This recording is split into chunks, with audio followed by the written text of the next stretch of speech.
Hello and welcome to the world famous and award-winning Driving You Crazy podcast. This is the show where we talk about all things transportation, anything that gets you from here to there. I'm the traffic anchor and the transportation reporter for Denver 7 News, Jason Luber. If you want to contact me, sure can, and all my contact information is in the description of the show. You could always call the listener hotline.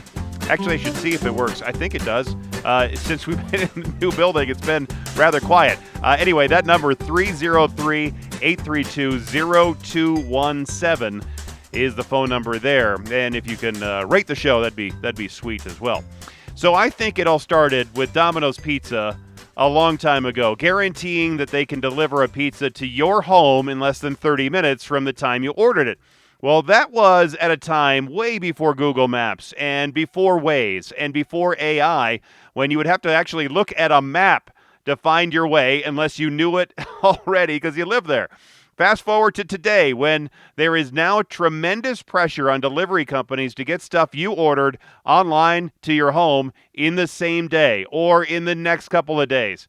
How can they route all that stuff to the right place in the quickest and most efficient way?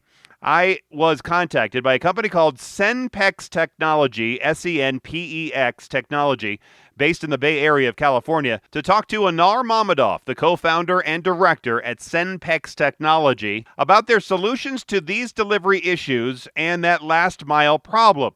Senpex Technology is described as a personalized logistics and delivery service that utilizes groundbreaking artificial intelligence to optimize routes and to provide the fastest, most efficient last mile delivery resource for businesses. Anar, thanks so much for being here on the world famous Driving You Crazy podcast. Yeah. Hi, Jason. Thanks for having me here. All right. You're originally from Azerbaijan, and if people don't know where that is, it's north of Iran. It's a little bit east of Turkey, right on the Caspian Sea, the northern Middle East area, south of Russia. I always ask my guests from different parts of the world, either if I'm talking to them from there or they are from there, what is the driving style like in those places compared to what it is here in the United States? So how does driving in Azerbaijan differ from here in the United States? Thanks. First of all, thanks for a great introduction. Azerbaijan, as you know, it's a post-Soviet country, right? So when I've been as a child, I grew up during the Soviet Union time. I've seen a bunch of the different cultures, like Soviet Union issues, they collapse, and then, the different environment that in Azerbaijan as an independent country, small country, growing country. And then, just when I was a child, just moved here. But coming back to the point, in Azerbaijan, comparing from US, definitely there's here more opportunities if you're smart enough, if you have innovative ideas and the growth here is better as a environment-wise.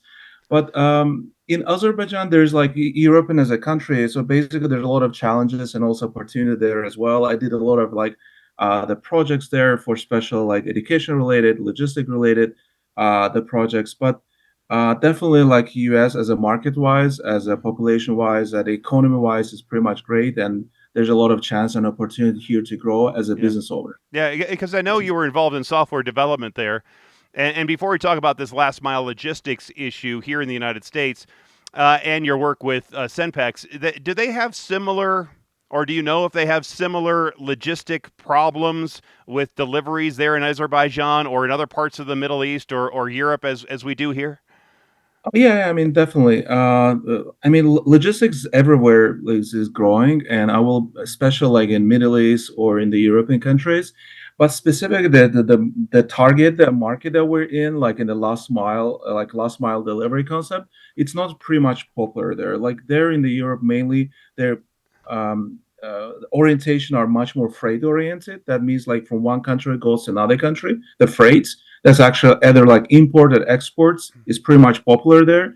And then also they're just also building a lot of orchestration frameworks. So what that means, so they're trying to combine all this freight companies all together, and the B2B companies who are just needed for the services, they can go to the special portal and order the request. So but the most of those type of portals, innovative approaches are done by governmental control as well. Is a big kind of yeah, a bit different style of the Yeah. management comparing here in the US. Yeah, because I think there's a population of maybe 10 million people there in Azerbaijan, and you in California, there's 40 million people there. So it's just totally different. Exactly. Yeah. And the environment is different, the economy is completely different, and the requirements of the customers is completely different. For those purposes, like the logistics specific in the Europe are much more freight oriented or airline or like sea, etc. There's a Yeah. different freight options available there. Yeah, So we are a consumer economy here in the United States. My guest yeah. is Anar Mammadov. He is the co-founder and director at Senpex Technology. We're talking about the logistics of delivery. So you come to the United States, you settle there in the Bay Area, and when you get here, what made you start thinking about this last mile problem? It was there a spark that happened? Was there an incident that happened? What type of problem were you trying to think about and solving when you thought about last mile? Well, I mean, as I already mentioned, I'm in a logistics space for almost like 18 years, right? That's so, especially like in software development field. I've always seen a lot of gaps in the problem, and specifically most of the problems I've faced, a lot of B2B corporates, like the retail businesses, like different restaurants, like health institutions, the different marketplaces, they really needed the logistics solutions. So at that time, basically, as I mentioned, I moved here. I tried to establish this company specifically to solve that problem. So because I see that there's a huge gap if we want to get the products within a less than 1 hour. This is actually a huge gap. The second problem I've seen, if there's a lot of routes during the rush hour. I remember like I ordered a special Turkish food, and the problem I had, like I wanted committed to for 12 p.m., but the food just delivered late, right? So like late, almost like 1 hour. So I was just under impression, okay, what's going on? What's the problem there? And then after just I evolved to the logistic process, understood during this rush hour for those, even all those restaurants, you don't imagine they're getting like 1,000 requests from the different customers, and they have to fulfill within like 1 or 2 hours deliver window, right? Yeah. So for those purposes, this kind of catch me, okay, why not to just go to that vertical and try to solve those problems of proper efficiency, optimization, all those routes, and how to make sure delivery make it just less than 1 hour. Yeah, and I think there's a lot of issues there, and I want to come back to that in just a little bit. But when you created this business called Senpex, where did you get the name from? What is the meaning, if anything, behind it? Yeah, it's an interesting story, but I mean, be honest. Like we came with the co-founders together, try to brainstorm, and we just kind of did a couple of combination of verdicts, right? Sending the package and all Oh, that. okay. Where is the send is comes, and then express is kind of much more like fast and how we can make it better. So for those purposes, we just combine those two verdicts all together. And my mom, a couple of points helped, and then my friends they helped yeah, we came with that name. So like there's not any special story behind of that, but it's kind of brainstorms and the results of the brainstorms. Interesting. Yeah, I mean every name has a story, so it's interesting to see where some of these come from. My guest is Anar Mammadov. He's a co-founder and director at Senpex Technology, Senpex Technology. Your business says that you solve that last mile problem. Now, when you say last mile solutions, I know you're talking also, not as we just talked about, handling some of the deliveries from person to business or business to person. But what about deliveries from, let's say, a freight yard to a local address or those sort of things? I mean, what is exactly encapsulated in your last mile definition? Yeah, absolutely. Thank you for that. So, Jason, first of all, the last mile, this is something that if we're receiving the products to the warehouse and we're distributing those products to the customers. So, mainly our verticals are B2B, so like businesses. We're not mostly working with the consumers. Yes, my customers are mainly like restaurants, health institutions, different marketplaces, different e-commerce. Specifically, after the growth of the e-commerce and after the COVID, like the e-commerce booming. I will say that this industry is pretty much like very aggressively growing. For those purposes, all those businesses really need those solutions. Yeah. And this solution is not delivering from point A to point B, but how to make sure that they efficiently optimize their warehouses and the products inside of the warehouses, how efficiently make a proper planning all those routes and make those products, food products, or perishable products delivered to their customers. So I will literally tell you, like you started all this show with the pizza, but last mile is not only the food. Like you're not imagining, there's a lot of different verticals that we're touching base. So basically, like food, health institution, pharmacy companies, like a special refrigerated type of items. So, for example, how to deliver, let's say, ice cream from the 300 miles, pretty much long distance. Like it's very challenging, special like refrigerated type of the products to make those deliveries. How to make sure properly deliver different palletized items, oversized type of the deliveries, which is a big kind of requiring different type of the vehicles, different type of the approach, how to properly handle those products. So like just my point to you, like answer to your question, last mile we mainly specialize like how consumers can get their products less than 1 hour and how to make sure they get it properly, right? Yeah. And with no damages, on time, with no complaints. Because at the end of the day, we're working with the humans and the service needs to be provided to our customers to avoid any kind of solutions. And That's you're why we're probably working specializing in in. not just deliveries on the road when the business has that pizza or has that Turkish food that you were looking for and gets to your house, but probably in some way there's a furniture warehouse here, not too far from me, and it's gigantic. You could fit a neighborhood in this warehouse. You have never seen anything so large, and to try to logistically know where everything is in there when you're stacking it as the products for the chairs are over here and the bedding is over here and the couches are over there. I'm sure your solutions or your software probably can help in logistics in delivery inside a warehouse like that as well as outside on the roadways, which is probably more complicated. Yeah, exactly. So like our solution mainly solving for those retail business the following problems. One, to make a efficient planning all those the routes and the requests they're getting from the customers because they have to get a request from the customers. How convenient to receive the request and how properly understand the request is which type of items, what the size, dimensions, and what are the type of the vehicles they're looking for adjusted.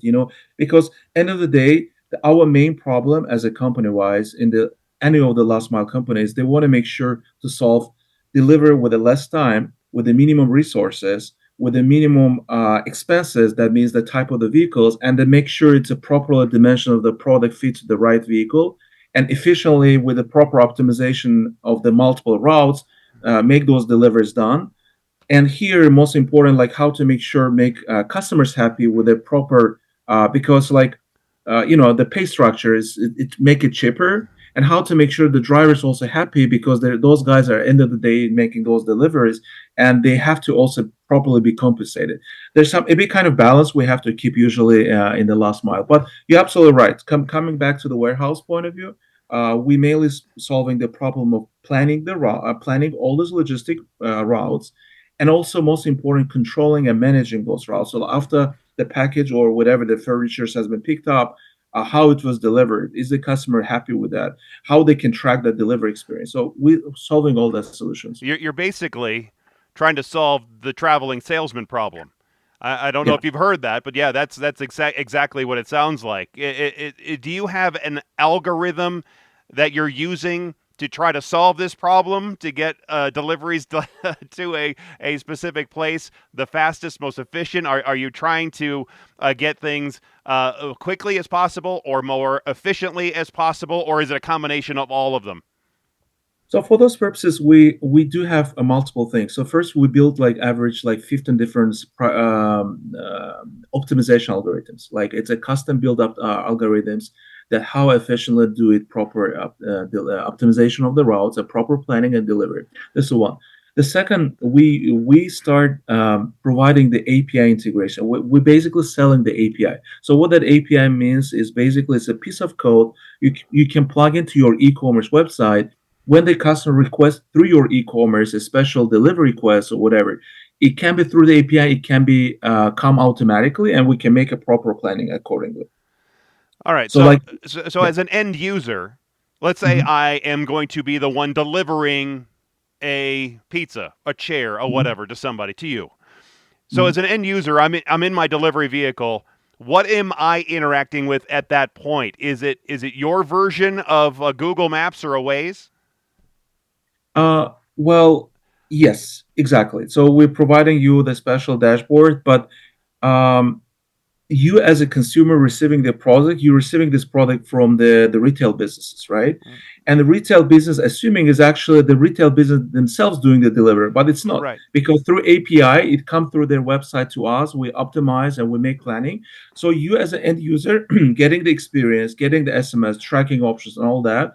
But you're assuming is actually the retail business are delivering for you, right? Well, that's what I mean. The Yeah. delivery driver, the actual person with the item that's going from point A to point B. What do Yeah. they see? How do they interact with your algorithm and your delivery instructions to get to your house the most efficiently as possible? Yeah, so for that purposes, we have right now the 150,000 drivers overall through our network, which is recently also launched, by the way, in the Canada. So yes, so we have a driver app. Basically, we planning all those routes, and the drivers, for the convenience purposes, see the routes, see the details, the pay structure, the routes, all the delivery instructions, and then just act accordingly. There's a special driver controlling mechanisms we do also implemented, how to properly control those drivers to make sure your products deliver to your house with a less time, with a proper way, right? How to deliver. My guest is Anar Mammadov. He's the co-founder and director of Senpex Technologies. You can find him on the web at web.senpex, senpex.com. So I think you have two parts of this business, right? You're selling your API, you're selling your software, you're selling that algorithm to companies where they can integrate it and then they can make the delivery. But don't you also, as a company, hire people to make deliveries, and presumably you're using your software to then send them out, pick something up, and send them out? Yeah, exactly. We have a driver app, which is our software, and those we have a drivers. So basically, we hiring those drivers in our network, and through this network, we're sending the volume of orders. Like, hey, this is the list of the routes, and can you just execute those deliveries? Basically, they're accepting the job and they're just executing the job. And what are they delivering? Could it be? Is it everything from food So to papers work to anything? So we basically mainly specialize in the food type of products, Okay. like health related products, oversized type of the things, refrigerated type of products, frozen items. Like we have a lot of like Restaurant Depot is one of our biggest customer, like Whole Food. There's actually big brands use our service. Yes, so they have a big kind of different. We have a dispatchers and different drivers for the different purposes. So, for example, we have a only drivers who's actually doing prescriptions, right, or like pharmacy related products. The only drivers who's actually covering the catering deliveries. That's actually what we're doing. So what how do they get paid then? Are they getting paid per delivery or are they getting paid by the hour? So there's a lot of different bunch of the structure of the payment structure we built so far within the 7 years. But usually the way how they're getting, they're receiving the order details. They receive the job task on the app. They see the exact pickup, drop off address, the size, dimension, descriptions, and total how much they will earn from that job to execute it. Basically, they're accepting the job and they're just executing those jobs, and we're just directly depositing this money to their bank account. So do can I do this? Do if I have just a regular car, could I start working for you? Um, yes, but you need to pass through a special screening process, right? Ah. Yes. Well, maybe I'm not that special. Well, I mean, why not? Yeah, So you can try it. I don't know. I would think that the drivers they probably need some kind of special insurance coverage, or do you handle that as the since you're hiring them? Because I know the business model for an Uber or Lyft is different, where you are not technically an employee. It depends, I guess, on the state. I think California has changed it, but you're not technically an employee of Uber. You're just you're a independent contractor using the app to then connect with a rider who's somebody who needs a ride, right? Is that different with you? So do you provide the insurance coverage? Do the drivers have to provide extra insurance coverage if they're not hauling people around? Yeah, the great question. Actually, this is a really kind of great topic to discuss. Overall, I will say like in the logistics space, pretty much popular. I will say like 99% or 98% is like independent contractors concept, right? So if you're the contractor, independent contractor, you have a vehicle to use. So definitely there's a different marketplaces we can actually use and receive the jobs where actually also one of them, basically. But the way of the managing those contractors, not like similar like Uber or DoorDash. We have a special screening process. We have a special kind of requirements, what they have to do, how they have to do, etc. Special training process, special procedures, how to handle those packages or the different type of products, how to handle it, and how to safely and securely make those deliveries done. But coming back to the point, right now in the logistics space, this independent contractor concept is pretty much popular, and there's the challenges there and the different kind of laws. Let's say in the California, there's a different things. In other states, there's different kind of requirements. But overall, the management of those drivers, we as well included, using through as a 1099 independent contracting. Okay. If I, as an individual, or if I have a business and I'm selling pharmaceuticals and I want to Mhm. send it to a pharmacy, something like that, and I want it delivered across town, after I enter, because I think on your website, I can go and look at how I'm going to deliver something from my place to the next place, right? So after I enter the address and the value of the item, the time I would want it to take from my place to that place, then a price is shown. One price for the delivery, and I saw that there was another price for insurance. So, what is that insurance price, and what does it cover? Yeah, great question. So, first of all, creating the experience of scheduling the orders is very hard and challenge. By the way, whatever you just described this, it took me like 5 years try to figure out based on the customer's feedbacks, requirements, etc. Initially, when we started, we had the two options. One option, hey, why not just customer just add a pickup drop of address and just choose whatever the P they want to pay, and then the drivers start bidding with them, right? Yeah. But then we decided, okay, this is too much and too much headaches on the way of like, let's just make it simple, right? For the customers, for them, what they're looking for, the delivery experience, they need to see in advance how much the fee will be, and then that's it, so that they can go and schedule it.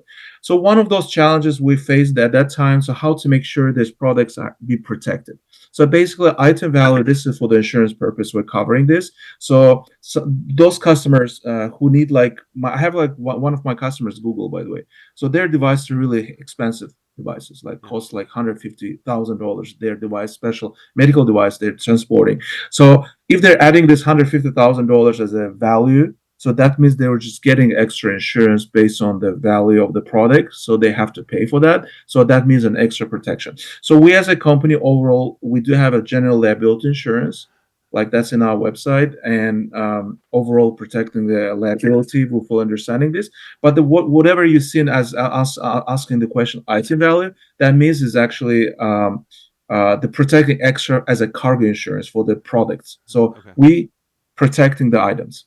Okay, gotcha. My guest is Anar Mammadov, co-founder and director at Senpex Technologies. We're talking about the logistics of delivery and that last mile problem. So you really have two businesses here, and it seems like it's got to be a challenge to separate the two parts of the business. One, where you actually have people doing the deliveries and you're dealing with that part of the business, but you also have the part where you are creating the algorithms and most likely using AI now to try to help with figuring out how to get most efficiently from point A to point B. So, which part of these two businesses is more challenging, or are they equally as challenging because they are so different? Yeah, the great question. So initially we started targeting our customers. So we are started building system and they basically understand what the customers are looking for, what their requirements. Even right now, most of the times I'm also involved into the process of sales. Beside the sales team I have right now, there's 5 people there, but I'm also involved in the process of my customers to understand what they're looking for. This is very important. I think understanding the requirements, understanding the experience, what the expectation are from the customers is important. And based on that, we start building the system. This is kind of always my usual approach. Like we're building a system for 6 months, and then I'm just giving the rest for my engineering team. And the next 6 months, we're just implementing, testing, looking around, see if it works or not, or just need to be pivoted. This is the one thing that we're just doing and growing this business. But definitely, we have right now 23 employees total as a team wise. We're pretty much not big team, but overall, I think that structure the build We have like a sales team who's handling it with a customer. We have an operation team who's actually handling all the drivers you mentioned. But so far, I actually closed one huge deal with a big volume. I will start the impression. Okay, so what will be happen if there's a manual dispatching process? Will be right. Yeah. So like a year ago, I start implementing. We create a separate team, is the AI and data team. Basically, right now we aggressively implementing the AI. And finally, we got the value of the AI for which purposes? Mostly controlling the drivers properly and efficiently, and see because we already find out the list of the activities our dispatcher are doing. So and start thinking, okay, why not to just using the generative AI and just control those with dispatch bot, right? We created special bots, try to manage those drivers, answering the questions. If there's a problems, whatever the AI is right now, they're solving those problems. So we start aggressively implementing the AI for the driver side first. Just make sure it's properly done, and then slowly, now we're implementing AI for our customers. Like on the way of like right now, our AI is ours as a sales rep, so giving the price to our customer, so customer easily go to our system, give exact pickup drop of address, our system will give you the price, and then customer, hey, I want to schedule it, our system will generate the payment link and send to the customer for the make a payments, and then they will have an option to track the delivery experience. So recently, within a one and a half year, the right now, me personally, I was involved to proper efficient AI implementation to make sure like how to bring more efficiency and how to grow and scale the business. That's also my goal, right? Because as I already mentioned, I launched in Canada like 1 month ago, Yeah. which is recently launched. To have this type of businesses, you need to have efficient optimization of the processes and the team as well, and definitely implement the AI. This is part of that. It's interesting how you have the two sides, and it's really interesting to me on the one side of your business how your algorithm is routing drivers from one place to another, because it seems like what you're doing is trying to take on what Google Maps has already done, what Apple Maps or what Waze has already done. So how are your algorithms and your routing either better or um, routing more efficiently than any of the other free apps that I can get from my cell phone? No, that's a great question. And so, first of all, the companies you mentioned, they had some kind of limitation with the number of stops.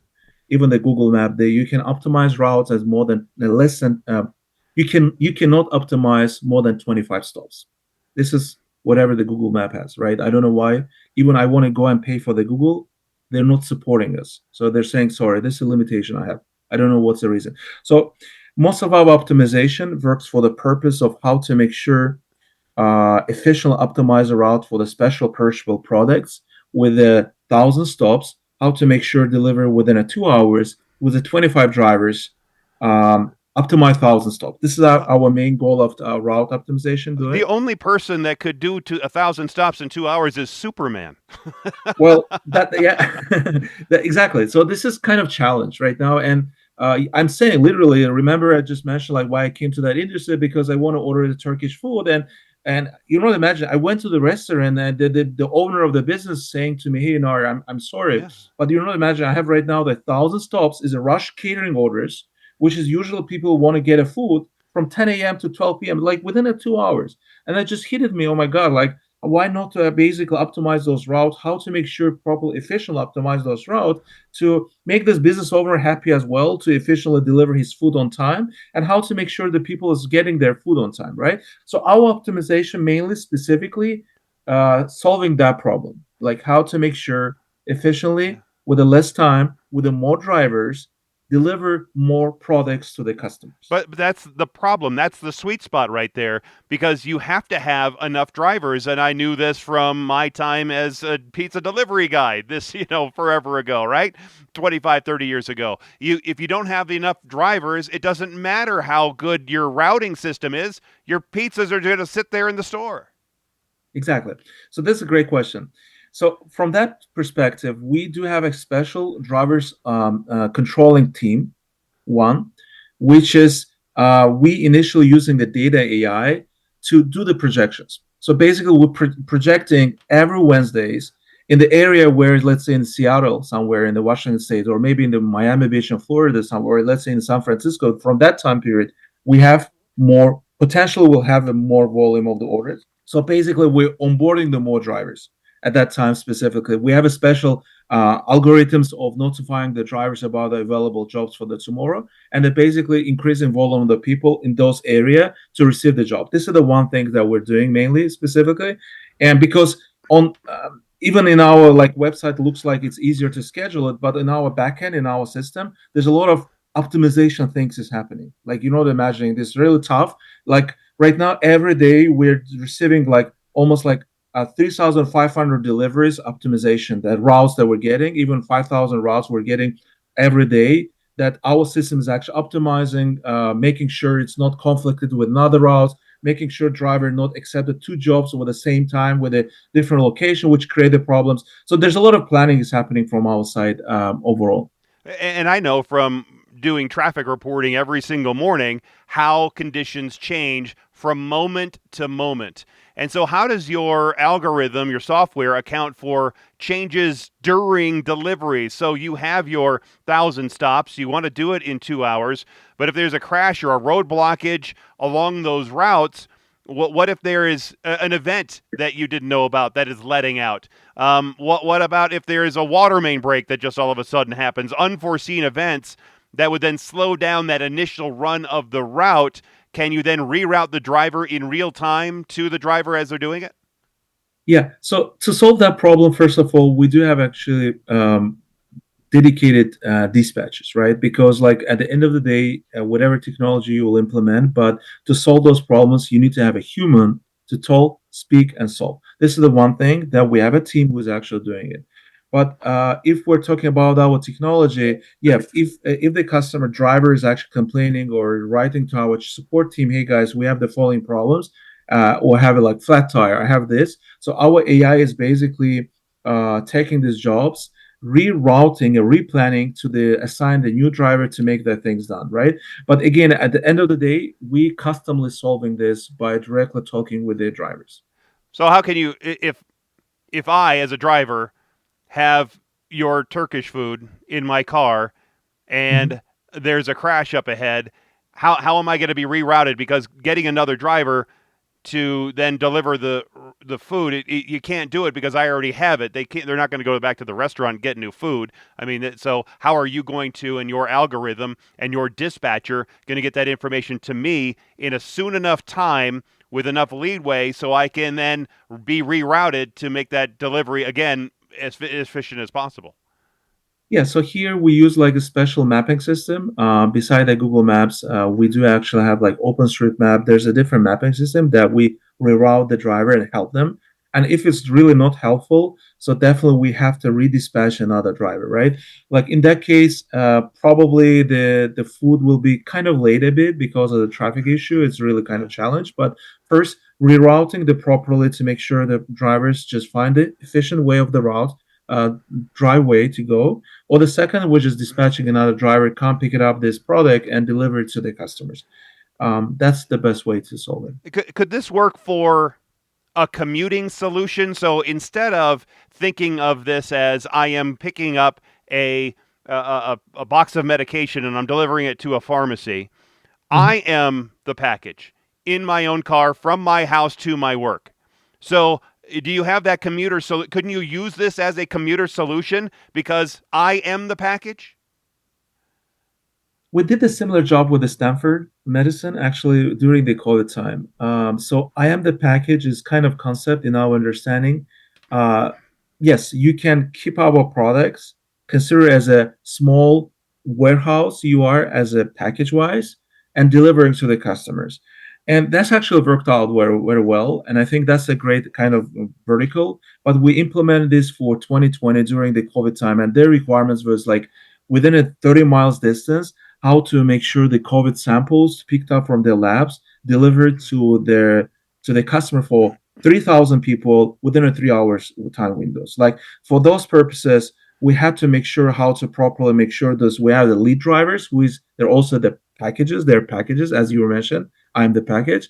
Or they're just keeping as a warehouse, and then they efficiently make those deliveries to the But customers. when I say I'm a package, me personally, I'm at my house and it's 7:30 in the morning and I need to Mhm. get to my office across town by 8:30 in the morning. So I am the package. I am making the delivery. I am the driver. So can your system then route me as efficiently as you're routing the food delivery, routing me to my work, just like I try to do every single morning on Oh, I see. television? Yeah, I mean, this is the technologies behind of that. So we're yes, we can do it, and practically it's easier to do. But this is not our vertical that we're doing, right? We're not transporting the humans, or just we prefer, solve the problem how to just But deliver that's the the food problem. It's not product. necessarily you physically and your company delivering the person. It's your algorithm. It's your information. It's your a routing system that gets somebody to go more efficiently. So if that's more efficiently, then wouldn't you think that it would overall help out general commuters to get from place to place more efficiently? Yeah, Yeah. so definitely we can do it. Yeah, Yeah. just in very short as an answer. My guest is Anar Mammadov. He's a co-founder and director of Senpex Technology, Senpex Technology, and we're talking about the logistics of delivery. Is there a way that you guys do Monday morning quarterbacking by going back to your routes that you've already dispatched and said, well, maybe we could have done this a little bit differently. Maybe we could have routed it more efficiently this way? Well, in the logistics space, mistakes can be happen, and average like 3-4% of the mistakes is kind of acceptable overall as a terms in the logistics space. And this is for the there's a lot of different reasons for that. It's just made not properly efficient, optimized, or there's another on the way. There's another jobs need to be picked up and delivered, which is kind of created the problem for the first customer supposed to deliver.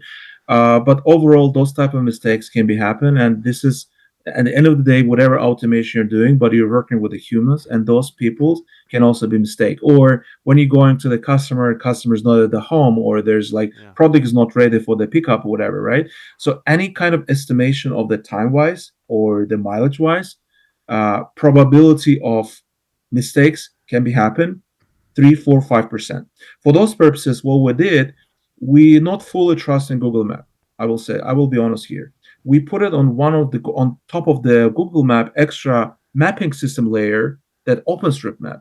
So basically, any optimization we're doing, we're passing through this optimization through our algorithms optimization through two different mapping systems to make sure it's efficiently, it's a properly, what time wise, distance wise, size wise, as a type of vehicles wise, because sometimes you go to the customer's house, but the product is not fitting inside of the vehicle. So how you can solve that? The dimension is not correct according to things, right? So for those purposes, we planning the dashboard we build are solving that. But again, mistakes average 5 or less percent, it's acceptable in logistics. So people will excuse us.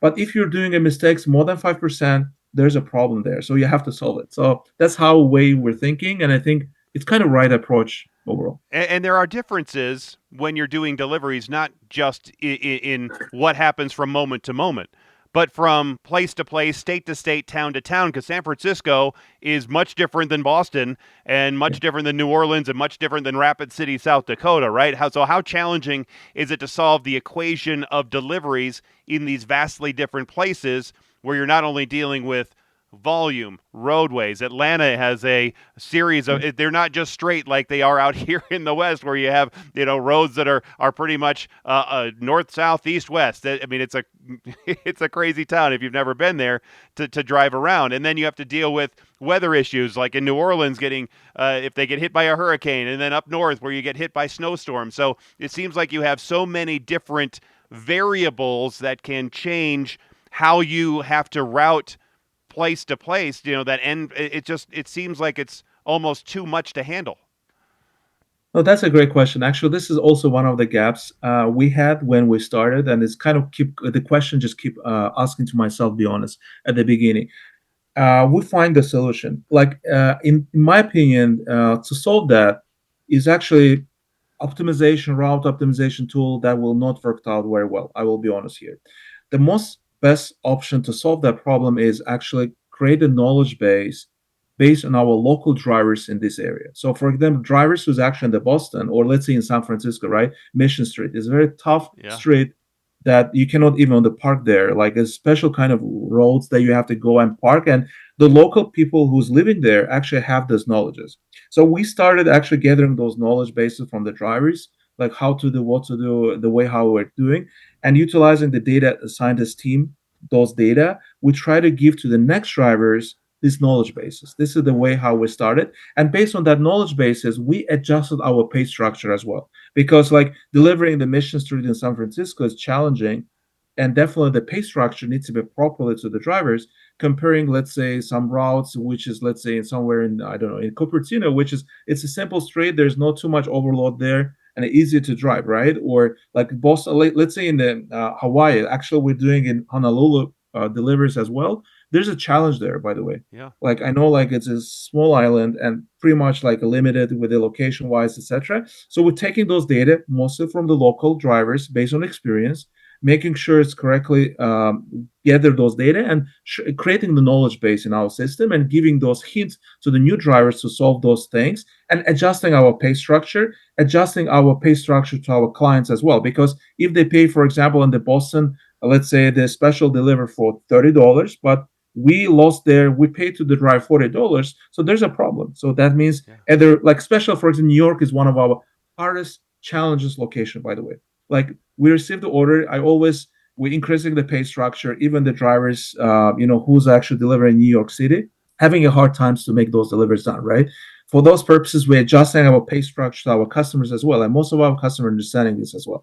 So again, it takes some time. You have to learn, you have to understand the environment, and based on that, adjust your system, adjust your prices, and make happy your drivers. So basically, you're looking for people who can outthink your system no more than what they think that they can outbeat it and deliver faster than what your software can deliver because they know more about the local ins and outs than your software does.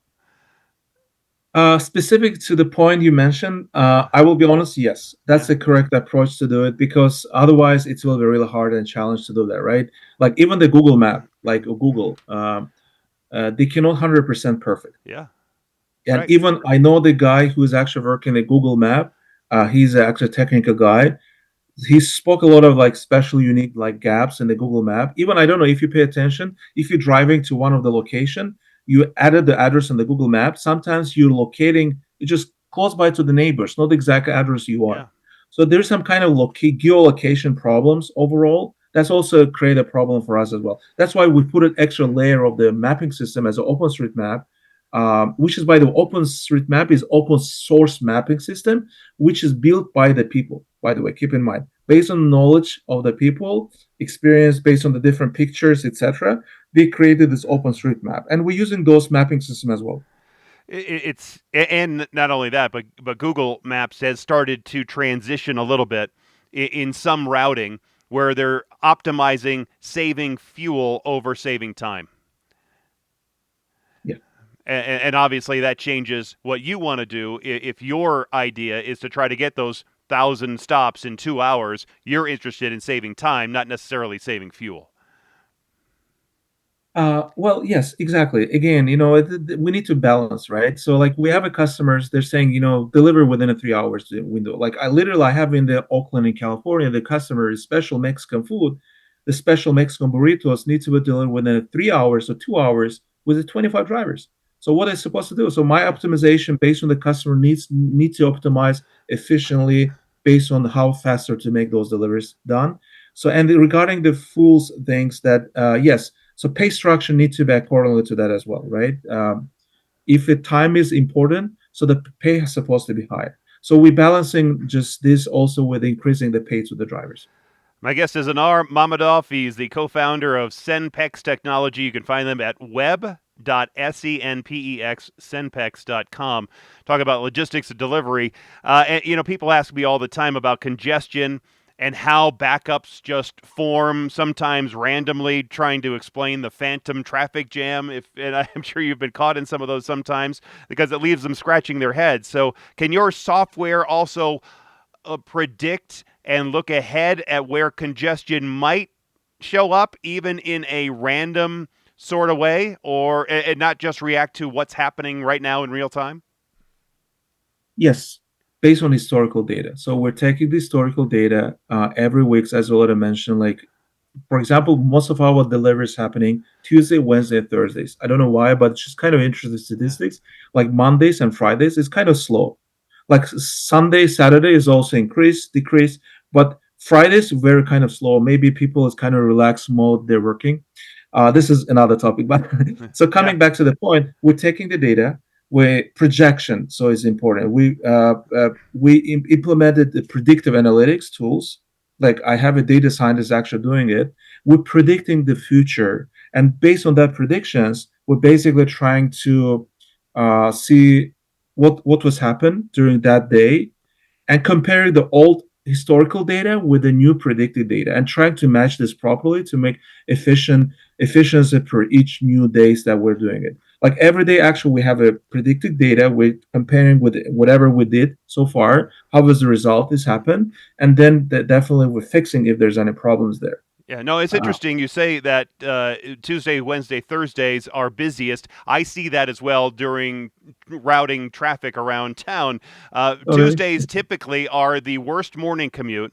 Fridays are typically the best, most likely because people have either a weekend off, Friday off, that sort of thing, and a Monday off, that sort of thing as well. Or they're trying to catch up on stuff in the office, and then they get their stuff done on Tuesdays, Wednesdays, and Thursdays. And I would think time of day, because I know after the pandemic, traffic really picked up during the late morning to the early afternoon, more so than it was in the morning or traditional afternoon commutes. So the pandemic really changed how traffic patterns evolved over the last 3 or 4 years. Well, yeah, no, that's correct. I think, and it's really unpredictable sometimes. Like right now, is the predicted traffic is very challenging overall. But you're absolutely right. Actually, I also realized this after the pandemic, the traffic thing has really kind of changed a bit and did a bit differently. Yeah, but you just said it. It's unpredictable. You're trying to predict the unpredictable. Yeah, and then every day basically compare it with the historical data and just predict for the next day, Yeah. predict for the next week. So if we just fail, for example, this Wednesday, so then we have to predict properly for the next Wednesday, right? Yeah. For those purposes, again, we're taking the historical data, comparing, and making sure it's correctly done.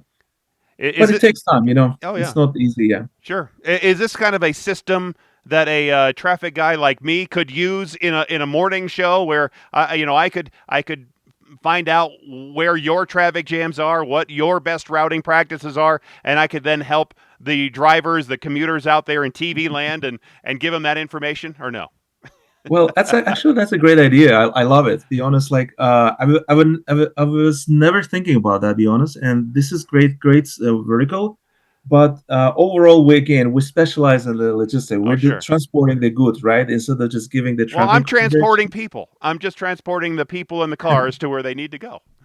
Yeah, I mean that's a great idea. Why Yeah. not? Maybe we can create some kind of association or something. Even Yeah. maybe the Uber, Lyft, or all those big guys. Yeah. They can also have this type of predictional data that you can use them, and we also have those data. Yeah, I could be your Definitely. beta tester for a TV station. If you need TV beta testing, then I could be that guy. A smart idea.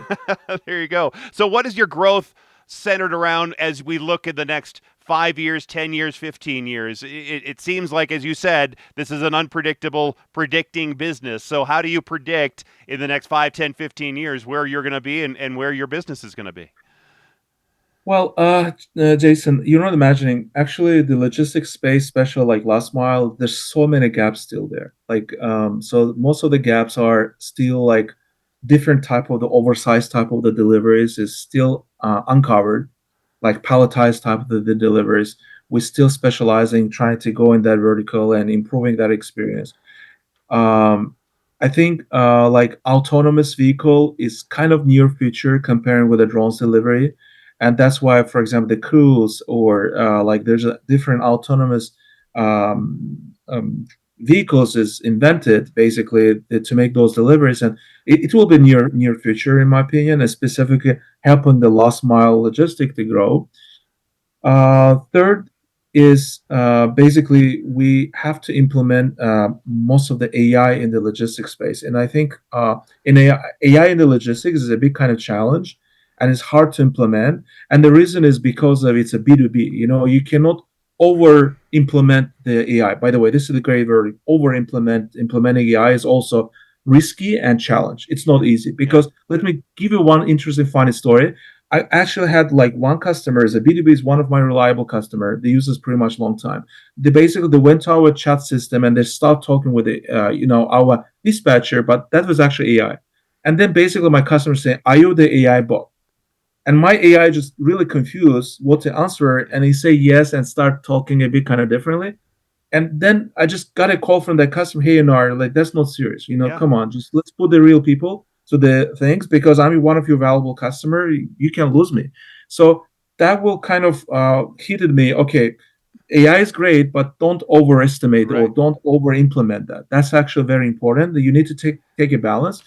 That's the future, and also the data is the future. In my think that data science and the logistics and predictive analytics is much more important to make a lot of bunch of the projections and see how we're going.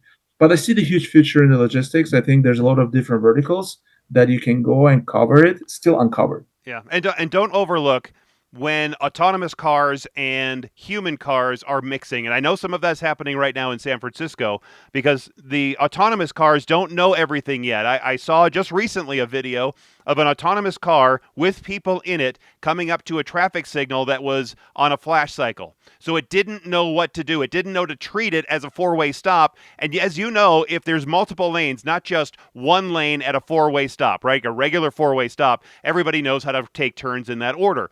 But when you have 2 or 3 lanes of traffic at a traffic signal that's out, and everybody has to figure out because I'm looking at that guy and then I'm looking at and then I'm following this guy because I'm going to go along with them and then these two or these one and it's almost a dance, if you will, and the autonomous vehicle can't figure that out because it's not human.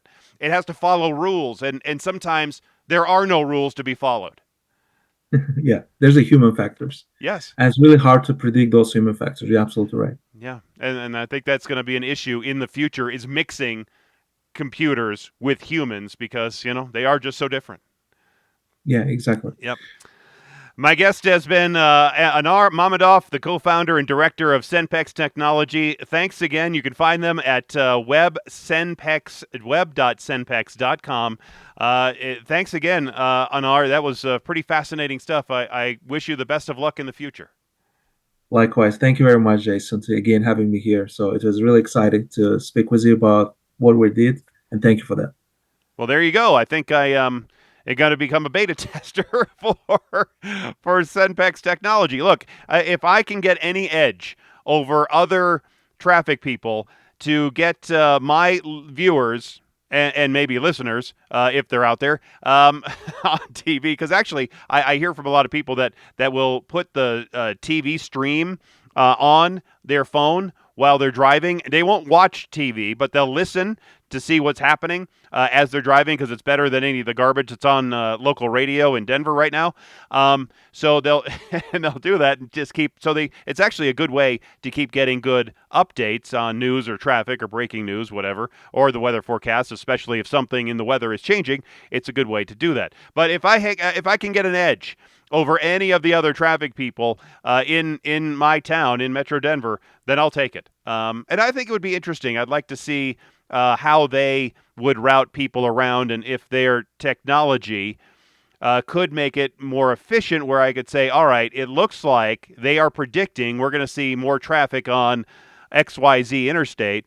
Why don't you try using this other route around there and see how that works out? Now, it would only work if there are drivers willing to try that after I've suggested it. And then, as I was trying to talk to Anar, any variable that's happening, whether there's a crash or somebody, let's say, that usually takes that interstate, because the AI is predicting that person who usually takes the interstate every day would take the interstate every day, but can't predict that person either is going to take a different route because I suggested it, or might be, let's say, late because of some issue at home or is on vacation. They can't predict that. So then the route changes. So maybe the I-25 route or the XYZ interstate route would actually flow better than the alternate route that I suggested somebody uses to get to work. that's the problem. Really, the biggest problem with any of these traffic and transportation routing systems is that you are always going to every changes down the road. Changes what's happening down the way. Everything changes. There's a minute little issue. The traffic signal caught a few drivers. That changes then that delivery route, because maybe you're going to catch the next couple of traffic lights and you're going to be delayed. Maybe it slowed you down 30 seconds and boom, now there's an incident, a stall, a crash, something that if you were 30 seconds ahead because you made that traffic light, you've already passed that incident, and then it's not going to be a problem for you. So I think that's the biggest issue with any of these logistic companies that are trying to figure out how to get something, or in my case, people and their vehicle from one place to another place in the most efficient way possible.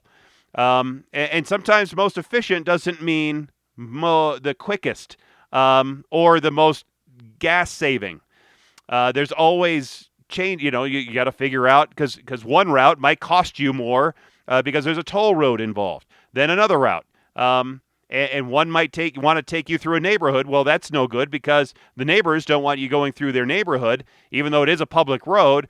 Do I want to route as a traffic guy? Do I want to route people through people's neighborhood? I've already received, there was a story about one of our local major roads called Arapahoe Road on the south side of Metro Denver. And it's very highly used because it's basically a pseudo, not really a highway, but it's supposed to carry a lot of traffic where there isn't a highway nearby. And so I suggested, hey, if that roadway, because the traffic signals, which they're working on, weren't timed very well and are holding up traffic, maybe you try this route through this other business park / neighborhood. And those people blew up at me saying, how dare you route people through our neighborhood? Well, you're living on a public street, so I can do that. And I do take some account for routing people in a certain way in certain neighborhoods. And I think about that while I'm thinking about alternate routes on television, because that's what people like to hear about, even though they don't necessarily use those alternate routes. So I don't know. And when somebody does use the alternate route and maybe doesn't get that information from me, but the neighbors don't know that, they just hear traffic guy telling people to go through that neighborhood, and then there are people going through the neighborhood anyway, then I get blamed for it. Anyway, so this is this is a bit of a tangent off of the whole logistics thing, but still, I think that's going to be the problem. As you heard from Anar, he's into solving problems, and I think that's what all these software solutions are trying to do: solve problems. And the AI, could it solve the problem? I don't know. It's a lot smarter than me. But I thought it was also interesting that Anar hires drivers and pays them more if they're more familiar with the local areas that they are delivering in. So what would I get? What would be what would be my rate? I don't think there's a lot of people that know more about the roads and traffic patterns and delivery routes that could be taken than me. If you have any questions, comments, concerns, go ahead and contact me in any of the contact links that are in the description of the show. Otherwise, thanks for being here. Thanks for listening. And until next time, I'm Jason Luber, the traffic guy. Be safe. And as always, happy motoring.